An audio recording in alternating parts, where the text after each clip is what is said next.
A Purdue University student is working to change the residential life policy at the university to allow for gender-neutral rooms. It's an option that advocacy officials say is becoming more and more common on campuses across the United States. Chelsea Kozel says it's too late for a policy change to make a difference for her, but she hopes it can help future Boilermakers.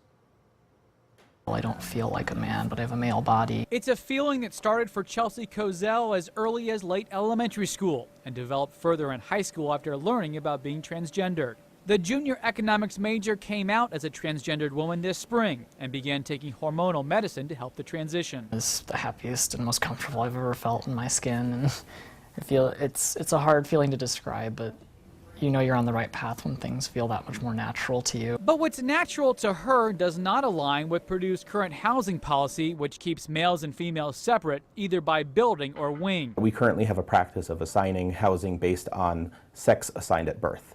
And gender-inclusive housing simply means that we would remove this idea of sex-segregated housing. Lowell Kane says more than 150 college campuses nationwide, including peer institutions like Michigan, Maryland, and NYU, have gender-neutral options. He says conversations with the university's residential life office are at their earliest stages for how to make this a reality. He believes students would likely choose online to apply for gender-inclusive housing. There would be a review.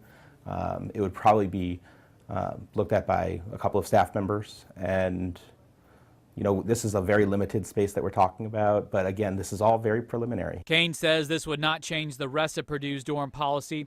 Although neither has a solid estimate for how much of a need there is on campus, Kozel guesses there might be a couple dozen students who would fill up part of one floor. She says while she had a very positive and welcoming experience living in the residence halls, living with other males became more uncomfortable. She now lives by herself on campus. She hopes her activism to change the university's policy helps others like her find more comfortable living situations, both current Boilermakers and future ones. To create lasting change that will matter to people and that will help make people's lives easier, because transitioning is hard enough, being trans is hard enough.